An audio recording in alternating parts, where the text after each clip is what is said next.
Kadensus 88 anti teror. KKB Papua sebarkan rasa takut dan memaksa masyarakat. Untuk mengambil alih kekuasaan tanah Papua. Peran utama dan aktor utama di balik itu adalah pemerintah Amerika Serikat.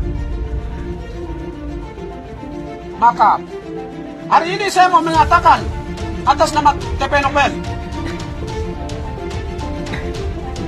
dari akar rumput masyarakat sampai dengan Tentara Pembebasan Nasional Papua Barat, Organisasi Papua Merdeka, kami dengan kesatuan, persatuan, mau menutup Freeport McMoran. Segera Amerika mempertanggungjawabkan dan menutup kembali itu fasilitas Freeport dan mengembalikan hak kami, hak kedaulatan yang pernah diperoleh pada tahun 1961.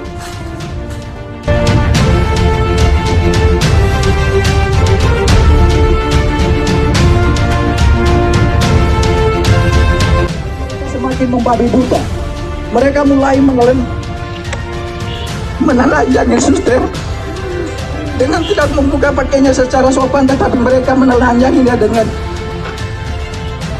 parang tajam atau parang, langsung dipotong saja pakaian mereka, mulai dibuka dari baju sampai celana dalam semuanya. Mereka tidak ditelanjangi, kemudian mulai dianiaya secara tidak manusiawi. Mereka ditikam, muka mereka ditonjok, kemudian minta maaf, tetapi mereka ditikam juga dengan parah. Kejadian semakin brutal karena jumlah mereka semakin banyak. Akhirnya suster-suster ini tidak berdaya lagi. Mereka semakin lemah, akhirnya mereka pingsan.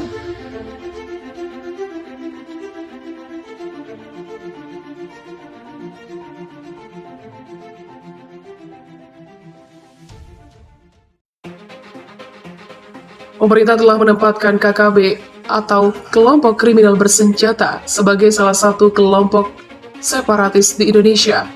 KKB juga terus melancarkan teror di bumi Cendrawasih, dan yang terbaru, kelompok itu menembak seorang anggota BRIMOB atas nama Barada Muhammad Kurniadi di distrik Kiwirok, Pegunungan Bintang, Papua.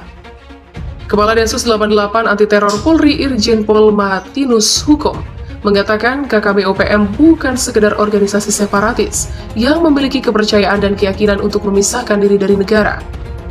KKB OPM dikategorikan karena melakukan kekerasan, intimidasi, dan menyebarkan rasa takut yang menyasar masyarakat yang tidak bersalah sebagai upaya mereka memaksakan kehendak terhadap orang lain. Begitulah ujarnya saat menjadi pembicara seminar. Selain KKB, terdapat 12 anggota separatis Uighur yang masuk ke Indonesia dari sekitar tahun 2011. Gerakan Uighur di Xinjiang adalah gerakan separatis, tapi ketika Uighur keluar dan mencoba masuk ke Indonesia, sudah bersentuhan dengan kelompok Indonesia, termasuk JAD dan MIT. Tujuan Uighur masuk ke Indonesia awalnya karena kesulitan untuk ke Syria dan memilih konflik terdekat di Asia Tenggara, yaitu Poso. Begitulah ujarnya. Informasi intelijen yang didapatnya adalah sebanyak 12 orang Uighur yang masuk adalah bentuk water test atau percobaan untuk separatis Uighur lainnya yang berjumlah ribuan masuk Indonesia. Menurutnya, aksi Uighur juga mempengaruhi tindakan teror di negara lain. Karena setelah penangkapan teror Uighur di Indonesia, setelah beberapa hari terjadi pengeboman kuil di Thailand. Hal ini yang diantisipasi oleh Detasemen Khusus 88 agar tidak terjadi teror berkelanjutan di Indonesia oleh para kelompok Uighur. Diperlukan radikalisasi yang secara khusus diberikan kepada kelompok KKB agar dapat memutus tensi antara pelaku dan aparat keamanan. Langkah politik di level internasional juga perlu terus digalakan, khususnya dalam upaya komunikasi politik. Begitulah pungkasnya. Di tempat yang sama, PLT Dirjen Imigrasi Kementerian Hukum dan HAM Roni Franky Sompi mengatakan pihaknya telah melakukan pengawasan keimigrasian terhadap WNI dan WNA yang melintas masuk dan membahayakan kedaulatan negara dengan menjagai pintu gerbang NKRI. Perbatasan yang diawasi oleh imigrasi meliputi udara, laut, dan darat. Dalam konteks penanggulangan terorisme, imigrasi melakukan kerjasama dengan BNPT dan Polri terkait pemberian informasi mengenai daftar pencarian orang agar dapat dimasukkan ke dalam sistem imigrasi yang secara online sudah terintegrasi di seluruh Indonesia.